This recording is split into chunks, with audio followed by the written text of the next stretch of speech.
Aujourd'hui, à Tribune locale, on reçoit le maire de la municipalité de Lange-Gardien, M. Robert Goulet.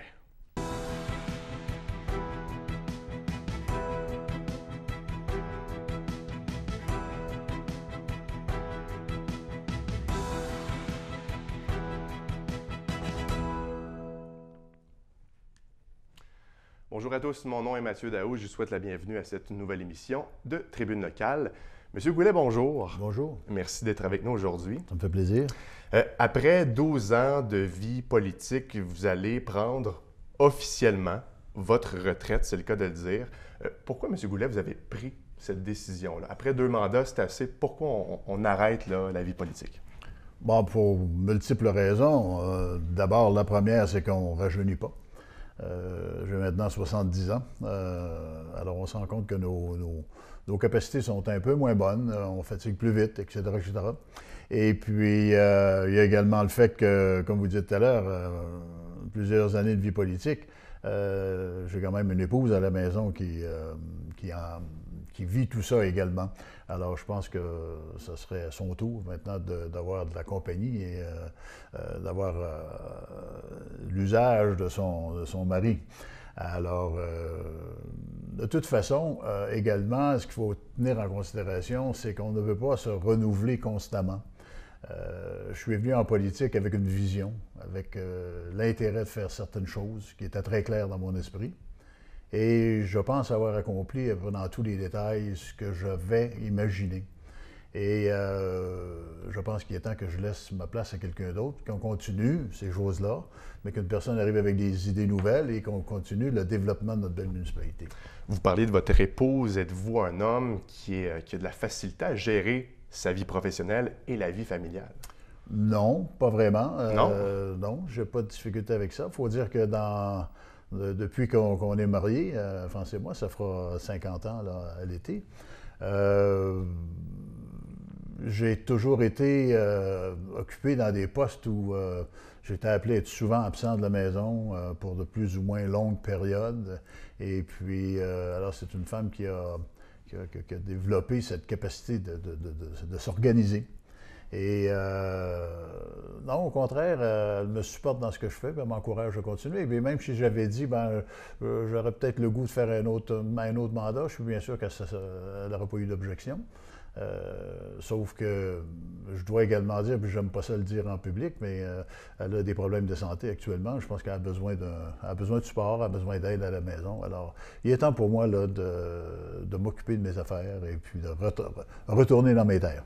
Donc, en novembre, on accroche la cravate. Absolument. Est-ce qu'on continue quand même à s'impliquer d'une certaine façon dans la municipalité? C'est une question qu'on me pose souvent, puis la réponse est fort simple.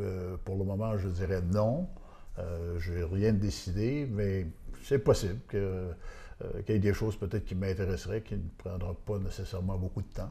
Mais c'est à voir, je n'ai aucun plan. Pensez-vous que ça va être difficile pour vous de décrocher complètement? Ou peut-être pas complètement. Est-ce que ça va être difficile selon vous? Non, parce que c'est une chose que j'ai fait déjà lorsque j'ai pris ma retraite de ma ancienne profession. Et je croyais que j'aurais beaucoup de difficultés à le faire, mais j'ai fait ça avec une certaine facilité. Remarquez que j'avais des plans, j'avais des projets à réussir à mettre en place. Alors, on s'est construit une maison ici à Lange-Gardien et tout ça. Alors, c'est sûr que la coupure n'a pas été si grande, mais maintenant, il faut que j'entretienne cette grande propriété-là. Alors, ça aussi, là, c'est une chose que j'ai négligée depuis plusieurs années, ou négligée, c'est peut-être pas le vrai mot, mais que j'ai toujours été obligé de faire le travail que je devais y faire très rapidement, puis les fins de semaine, puis en fait, au point où il ne peut avoir vraiment de vie privée. Alors là, je veux travailler sur cette propriété-là, la maintenir. Et puis, comme je disais tout à l'heure, avec l'âge, là, on ne fait pas des journées de 8 heures aujourd'hui à travailler sur le gazon. Là. Ça devient plus difficile. Le mal de dos nous prend assez facilement. C'est beaucoup de temps, être maire, oui, c'est beaucoup de temps. D'être maire comme tel, non, parce qu'on est encore une petite municipalité. Et ça dépend également de l'individu. Si tu veux t'impliquer, tu veux savoir ce qui se passe, puis tout ça, mais il ne faut pas être tannant, par contre, puis achaler les employés continuellement. Mais c'est ce qui vient avec la municipalité. Alors, d'une municipalité. Au Québec, bien, on est nécessairement membre d'une MRC. On représente notre municipalité à la MRC. Alors, ça devient un autre conseil. Alors, on n'est plus des maires, il y a un préfet au lieu d'un maire et les maires deviennent des conseillers. Et la MRC a grossi énormément. Les 6 autres municipalités de la MRC des Collines ont une croissance très rapide. Alors, ça demande énormément de temps. C'est de longues réunions. Il y a beaucoup de matériel à discuter, prendre des décisions et tout ça. Donc, ça inclut beaucoup de lecture, de concentration, de réflexion avant d'aller à ces réunions-là. On travaille nécessairement également au niveau du CLD, Centre local de développement. Il y a énormément de choses qui sont extérieures à la municipalité. Et j'ai également des postes qui viennent de l'extérieur de ma municipalité, c'est-à-dire que j'ai été élu représentant de la région de l'Outaouais à la Fédération québécoise des municipalités. Alors ça aussi, c'est d'autres tâches qui s'ajoutent. C'est énormément de travail parce qu'on reçoit énormément de matériel qu'il faut emmagasiner et on se présente à peu près une fois par mois, une fois par 5 semaines à Québec. C'est toujours un voyage de 3 jours normalement. Et plus toutes les petites choses qui se rajoutent à ça, toute la lecture, tout ce qu'on reçoit et tout ça. Alors non, ça vient finalement à créer un poste qui est pratiquement à temps plein. Moi, en tout cas, je le fais à temps plein. Puis, Vous le disiez, vous êtes sexuagénaire.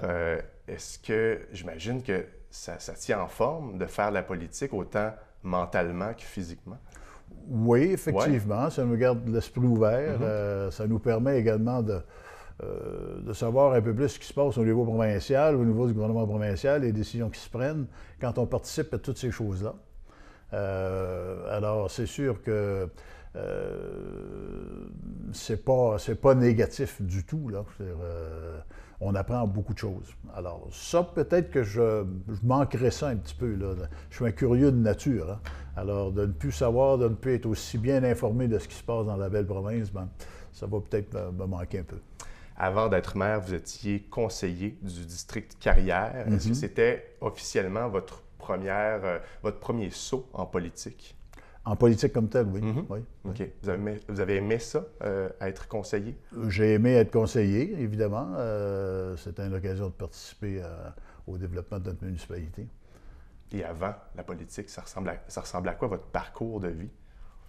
Avant la politique, comme vous savez, je suis retraité de la GRC. J'ai fait 35 ans de service à la GRC. J'ai pris ma retraite en 2011.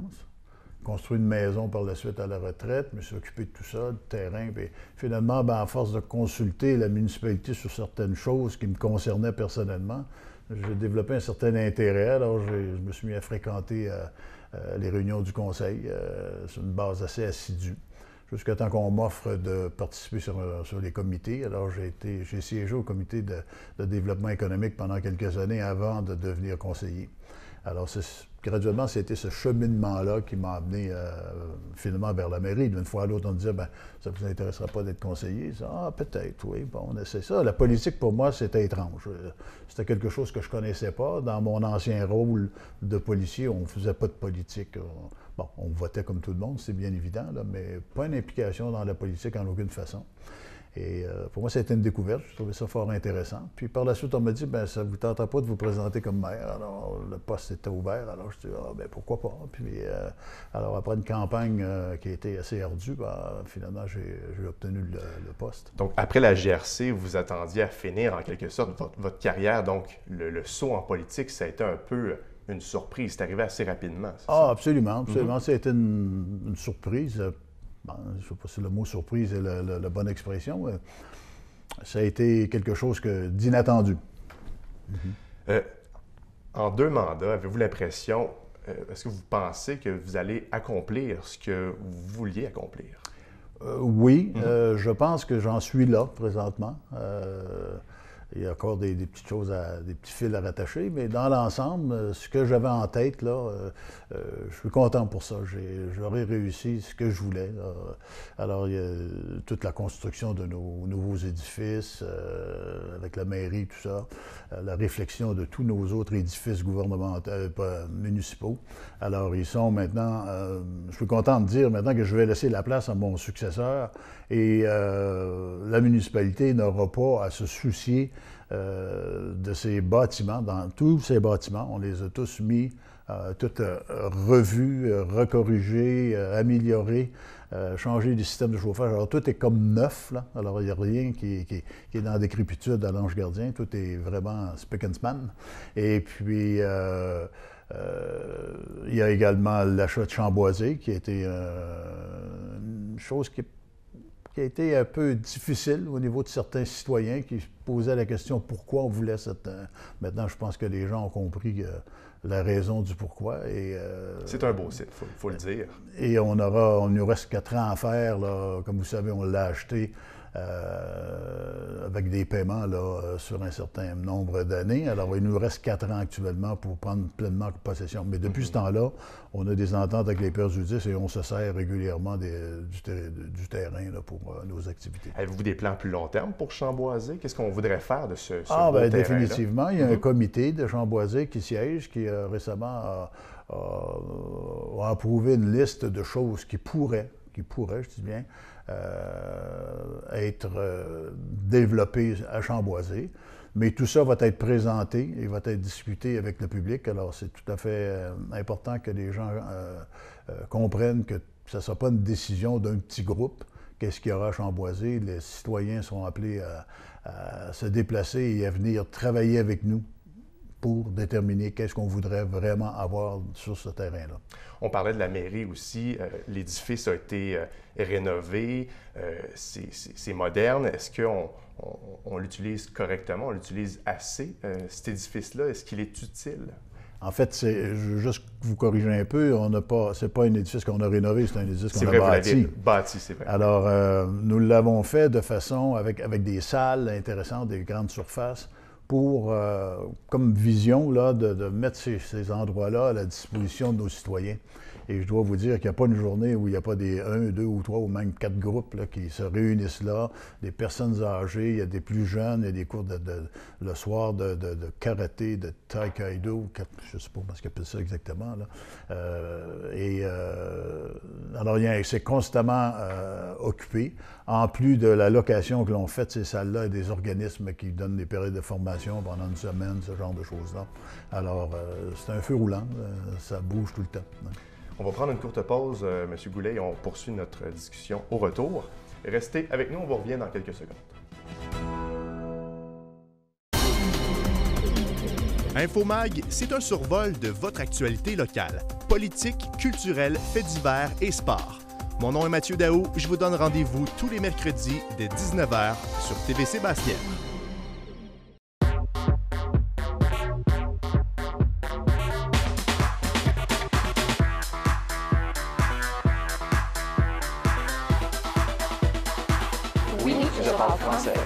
Un message d'impératif français. Les télévisions communautaires autonomes du Québec, ce sont les télévisions les plus importantes parce qu'elles sont proches de la communauté. On veut encourager des gens qui parlent de ce qui nous intéresse, mais aussi qui participent au développement local. Mais c'est fini le temps là, où on allait lire une affaire qui a été écrite avant hier au bout du monde. Non! Si vous savez ce qui se passe chez vous, bien, ma télé préférée, c'est la télé autonome communautaire. C'est ici que ça se passe. On est de retour à Tribune locale et on est toujours en compagnie de M. Robert Goulet, le maire de la municipalité de l'Ange-Gardien. M. Goulet, le parc d'affaires a pris beaucoup d'expansion depuis les dernières années. Il y a combien d'entreprises, compagnies qui se retrouvent là au moment où on se parle? Je pourrais dire, sans l'avoir compté dernièrement, là, environ 40 entreprises maintenant qui sont logées dans le parc d'affaires, dans les différents édifices du parc d'affaires. OK, puis on s'entend que c'est quand même primordial pour une municipalité comme l'Ange-Gardien d'avoir des entreprises qui s'installent et qui font rouler l'économie. Absolument. Ça fait rouler l'économie, puis également, ben, ça nous permet un meilleur développement dans notre municipalité, parce qu'on attire nécessairement dans le parc d'affaires des gens, plutôt des jeunes, là, beaucoup de jeunes entreprises qui s'installent. Alors, ça amène des gens qui s'installent chez nous, donc qui se construisent des maisons, qui viennent s'installer pour vivre à l'Ange Gardien.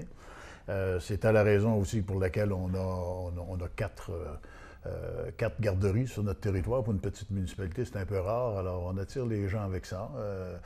Les gens viennent chez nous, on découvre l'Ange Gardien, puis on découvre les services que l'on a. Nos parcs, on considère que nos parcs dans les différents endroits de la municipalité sont d'une très belle qualité. Alors, ça aussi, on se le fait dire régulièrement, ça attire des gens. Alors, on travaille un peu dans ce sens-là pour amener des gens dans le développement pour le développement de notre municipalité. Est-ce qu'il y a de la place encore pour que d'autres entreprises s'installent à Oui, l'Ange Gardien? effectivement. Il y a encore plusieurs terrains à vendre. Et l'an passé, on a fait un chemin maintenant qui longe à nouveau la route 309 dans un autre segment. Alors, on a fait ça permettra d'avoir des constructions le long de la route 309 qui seront à la vue comme les autres.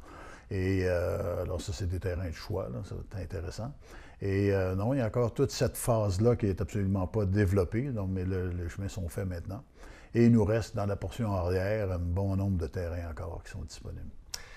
La municipalité affiche le 2e meilleur indice de vitalité économique en Outaouais. J'imagine que c'est une belle fierté. Oui, c'est une bonne fierté. En fait, c'est un signe de succès. Et ce succès-là, on le doit à tous nos employés qui font un travail remarquable et puis qui nous permettent de grandir et d'avoir justement cette comment dirais-je, appellation d'être la 2e meilleure municipalité. OK.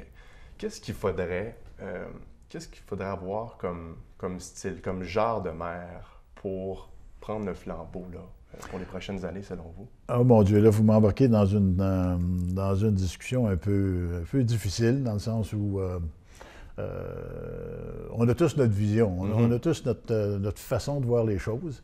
Et je suis persuadé que quand je suis devenu maire, il y avait des gens qui étaient très, très désolés parce qu'ils auraient voulu avoir quelqu'un d'autre. Alors, de savoir quelle sorte d'individu, je ne pense pas qu'il y ait un type de personne qui fait la différence. Je veux dire, c'est sûr que si on a des gens qui ont peu de temps à donner puis qui sont là juste pour un titre et tout ça, on ne progresse pas beaucoup. Il faut être généreux, il faut être capable de donner le temps et de prendre le temps de rencontrer nos citoyens également, parce que de décider de certaines choses à la municipalité, de lire des documents, etc., c'est une chose, mais il y a beaucoup de travail à faire au niveau des citoyens. Les citoyens veulent nous voir, ils veulent nous parler, ils ont des questions à poser. Il faut être présent dans des soupers, dans toutes sortes de choses, des fins de semaine. Il faut avoir du temps à donner. Ça prend une personne, bon, en fait, là, je suis en train de vous dépeindre une certaine personne, sans rentrer dans des détails au niveau du type de personne, mais il faut avoir du temps à donner, il faut être disponible. Au moment où on se parle, est-ce que vous savez entre les branches s'il y a des gens qui sont intéressés à prendre le flambeau? Il n'y a personne qui se manifeste à date. Alors, on attend toujours après ça. Le temps passe, là. Bientôt, je pense bien qu'on devrait entendre. Les gens vont se manifester. Ça devrait se faire très prochainement. Bon, il nous reste quoi, là? 6 mois? Exactement. Alors, quelqu'un qui voudrait faire une campagne qui a un peu de bon sens, il est temps qu'il sorte de la maison, là, puis qu'il aille rencontrer les gens. Pour les élections de novembre prochain, bon, il faut des gens qui s'impliquent pour l'organisation de tout ça, des scrutateurs, des secrétaires d'élection. Et la municipalité a décidé d'augmenter le salaire des gens qui vont participer. Pourquoi on a décidé de faire ça? Lors des 2 ou 3 dernières élections, si on octroie seulement que les argents qui sont suggérés par Québec, on a énormément de difficultés à trouver des gens pour venir faire le travail. Alors pour nous, c'était juste de permettre d'avoir des gens un peu plus compétents et désireux de le faire en ajoutant un petit peu plus d'argent. Alors, c'est tout simplement pour ça. Avez-vous l'impression, ou est-ce que vous observez que vos citoyens et citoyennes s'impliquent dans le monde politique? Est-ce qu'ils prennent la parole? Est-ce qu'ils viennent vous voir pour vous poser des questions ou donner leurs commentaires, donner leur opinion sur différents enjeux dans la municipalité, par exemple? C'est très peu. Très, très peu. Et c'est un peu désolant, mais on n'est pas unique. Mais pas surprenant. Pas surprenant, non. Ouais. Parce que les gens aujourd'hui ont une vie très active, beaucoup de choses à faire, les enfants demandent beaucoup de temps, etc., etc. Alors les gens, finalement, n'ont pas vraiment le temps là, de s'impliquer. Je dis ça, mais d'un autre côté, quand ça va mal dans certaines municipalités, on voit que les gens se présentent. Mais quand ça va bien, les gens disent bon, ils ont confiance, tout ça, les taxes sont à peu près pas augmentées, on a 1,5 de 1 ou 1 il n'y a rien de vraiment excitant dans ça. Alors les gens se disent satisfaits. Ils viennent à nos réunions lorsqu'on a des petits parties, là, ces choses-là, puis les gens viennent pour ça, puis ils viennent nous dire comment est-ce qu'ils trouvent qu'on travaille bien, puis que la municipalité, c'est beau, tout est propre, tout est bien entretenu, les parcs sont beaux, on a de beaux bâtiments, etc., etc. Il y a une fierté. Les gens viennent manifester leur fierté. Mais le soir de réunion, là, il y a la télévision communautaire qui rapporte nos délibérations, mais à part de ça, il n'y a à peu près jamais personne. Qu'est-ce qu'il faudrait, selon vous, pour intéresser à nouveau les gens à la politique aujourd'hui, en 2017? J'aurais pas de suggestions là, ou de trucs magiques. Là. C'est aux gens de décider s'ils ont le besoin. S'ils ne viennent pas, c'est parce qu'ils n'ont pas le besoin ou ils n'ont pas le temps. Alors, je ne sais pas ce qu'on peut faire parce que nous, on est ouvert, on fait connaître. Peut-être qu'avec les moyens de communication aujourd'hui, les gens ne sentent pas de besoin de venir sur place. Et s'ils ont une question, ils vont téléphoner, ils vont nous envoyer un mail et puis ils vont poser une question, on les répond, ça fait leur affaire. Alors pourquoi se déplacer et venir à une réunion? Alors c'est la vie moderne, c'est un peu ça. Puis comme je disais tout à l'heure, la vie est exigeante maintenant pour les jeunes ménages et tout ça. Puis, mais je n'ai vraiment pas. Il n'y a pas de recette magique. Là. Non. Vous êtes à proximité d'une grande ville, celle de Gatineau. C'est quoi votre relation avec la ville? Ah, elle est excellente. Ouais. Elle est excellente. On s'entend très bien avec nos voisins. Et ça a déjà été manifesté à plusieurs reprises. Comme vous savez, on a investi dans un terrain de soccer synthétique avec l'Ange Gardien à la Polyvalente. On vient de signer une entente de 5 ans avec renouvelable à 5 ans à 10 ans. Au niveau du loisir, sport et culture. Alors non, nos voisins, pour nous, là, puis ils nous aiment bien, puis nous, on les aime bien. Ils nous aiment bien parce que on n'a pas de centre-village à l'Ange Gardien. Alors, notre centre-village, on dit toujours avec amitié que c'est Buckingham. Alors, les commerçants de Buckingham sont bien contents de nous avoir. Et puis, alors, on vit bien avec ces gens-là. C'est des gens qui ont vécu ensemble au niveau des familles pendant de nombreuses années. Et ça continue comme ça. Puis c'est bien comme ça. Moi, je n'ai pas d'intention, j'avais pas l'intention ou l'intérêt de voir la municipalité se doter d'infrastructures juste par fierté, puis dire, on veut rien savoir du voisin, on fait ça chez nous, puis on investit des millions de dollars pour construire une bibliothèque, un aréna ou ce genre de choses-là, plus des millions de dollars pour l'entretenir, payer de la main-d'œuvre, etc., quand on peut avoir une entente avec la ville voisine, nos voisins. Pour 400 000 $, avoir accès à tous les services en loisirs, sport et culture qui sont proposés dans une grande municipalité. Mais est-ce qu'on pourrait vraiment se le permettre, si on n'avait pas Gatineau juste à côté, de bâtir des infrastructures, oui, justement, pour le loisir, le sport, par exemple? Oui, graduellement, ça pourrait se faire, mais ça coûterait cher, puis les taxes augmenteront en fonction de ça, c'est bien évident. On veut dire construire une bibliothèque aujourd'hui, et puis lui mettre des livres dedans, là, c'est pas une mince affaire, là, c'est très dispendieux. Alors, il faudra emprunter, il faudrait simple. Alors, on a un taux de financement, nous, un taux d'emprunt très bas à l'Ange Gardien. Alors, je ne sais pas, investir des millions de dollars dans ça quand on peut avoir l'usage du voisin, là, je ne vois pas pourquoi on s'en priverait. Les élus ont démontré, dernièrement, leur désaccord face au projet de loi 106 au sujet des hydrocarbures. Cette loi-là, pourrait permettre à n'importe quelle entreprise d'extraire du gaz ou du pétrole sans le consentement des municipalités, si je comprends bien ce projet-là. où en sont les discussions? Est-ce qu'on va réussir à empêcher ce projet de loi-là, selon vous? Beaucoup de municipalités au Québec se préparent ou ont quand même fait connaître leur dissension à l'égard de ce projet de loi-là. C'est un peu l'équivalent des mines. Hein? Alors, comme vous savez, s'il y a un filon qui existe quelque part, puis il est trouvé par il est identifié par une des compagnies minières, il débarque chez vous, dans votre cour arrière, puis ils creusent, puis ils ont le droit de le faire. Alors, les hydrocarbures, la proposition est que ça fonctionne de la même affaire. Alors, est-ce qu'on veut, chez nous, sur notre territoire, lorsqu'on s'est donné une vision de qu'est-ce que serait notre municipalité, avoir des hydrocarbures, avoir des puits, là, puis un va-et-vient de camions, puis toutes sortes de choses, des gens qui rentrent sur ton terrain, qui rentrent sur ta propriété, puis pour prendre des échantillons creusés chez toi, là, je trouve que ça n'a pas aucun espèce de bon sens, là. Alors, c'est un peu la raison. Mais comme je disais, à la FQM, on en parle régulièrement et un grand nombre, sinon la grande majorité des municipalités sont négatifs à cet égard-là. Sinon, ceux qui savent qu'ils ont une grande quantité d'hydrocarbures, ça pourrait être payant, mais même, on a vu des villes comme Gaspé, qui a une bataille à tout casser dans les dernières années pour exclure ça. Ils ont réussi là, à éteindre le feu pendant un certain temps. Alors, espérons que la loi ne viendra pas remettre en lumière là, les décisions qui ont été prises là-bas. Les aînés, maintenant, je veux glisser un mot là-dessus, les aînés occupent une place importante à l'Ange gardien. Mm-hmm.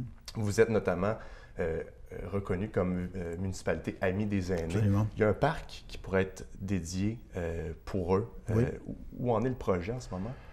Le projet, le comité qui s'occupe de ce projet-là a récemment fait connaître son intérêt sur différentes... Alors, les personnes âgées ont identifié des choses qu'ils voudraient avoir dans ce parc-là et ont également identifié un endroit où ils voudraient bien que ce soit localisé.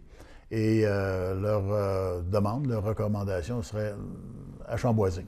Alors, il reste à déterminer, est-ce qu'effectivement, là, il y aura des pourparlers, des discussions, on rencontrera des gens, des citoyens pour savoir qu'est-ce que ça impliquerait d'avoir... Alors, les gens là-bas, c'est sûr, les personnes âgées sont intéressées parce qu'il y a déjà énormément de sentiers qui permettent de prendre des belles marches sur le territoire, sur l'emplacement. Alors, il y a une attirance naturelle là, d'avoir cela. Mais c'est une possibilité. Moi, je ne vois pas beaucoup d'objections à ça. Notre entrevue tire déjà à sa fin. Merci d'avoir été avec nous aujourd'hui, M. Goulet. J'imagine que vous avez des beaux plans pour les prochaines années. On vous réinvitera une fois retraité officiellement. Donc, merci d'avoir été des nôtres aujourd'hui. Ça fait plaisir.